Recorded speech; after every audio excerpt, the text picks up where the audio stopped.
কাইতাক স্টেডিয়ামের গতিময় মাঠ যে বাংলাদেশ দলকে ভোগাবে তা ছিল অনুমেয়, হয়েছেও তাই। কাইতাকে নিজের ব্যালেন্স ধরে রাখতে পারেননি তারিক কাজী, তাতেই পেনাল্টি পায় হংকং চায়না। তবে এই পেনাল্টি না হলে ম্যাচের চিত্র হতে পারত ভিন্ন। শুধু তারিক নয়, বাংলাদেশ দলের বেশ কয়েকজন ফুটবলারই এই মাঠে নিজেদের মানিয়ে নিতে খেয়েছেন হিমশিম। স্লো মাঠে খেলতে খেলতে বাংলাদেশ দলের এমন হাল, যা স্বীকার করলেন বাংলাদেশের হয়ে ম্যাচের একমাত্র গোল স্কোরার রাকিব হোসেন। বাংলাদেশ দল মানিয়ে নিচ্ছে গতিময় ফুটবলের সঙ্গে, আক্ষেপ আছে মাঠ নিয়েও। তখন বাইরের ম্যাচগুলো খেলতে আসি, তখন আমাদের প্রতিকূলতার মধ্যে খেলতে হয়। তো এরকম যদি একটা মাঠ থাকতো বাংলাদেশে, তো আমরা এর থেকে ভালো রেজাল্ট দেশকে উপহার দিতে পারতাম।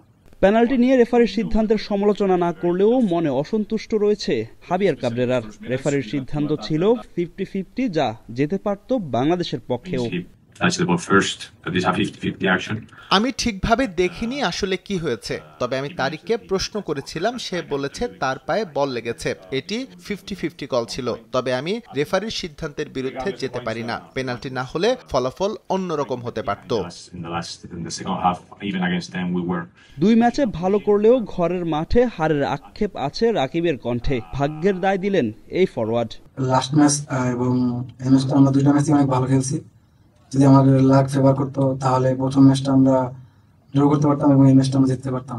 কারণ আমরা কিন্তু প্রথমে একটা সিলি মিস্টেকে গোল কনসিড করি, তারপর কিন্তু আমরা অনেক অপরচুনিটি পাই, কিন্তু আমরা অ্যাভেল করতে পারিনি। 45,000 প্রতিপক্ষ সমর্থকের সামনে ম্যাচ ড্র করায় আসন্ন ভারত ম্যাচ নিয়ে প্রত্যাশা বেড়েছে বাংলাদেশ দলের। ঘরের মাটিতে সেই ম্যাচে জয় তুলে নিতে চায় লাল সবুজরা।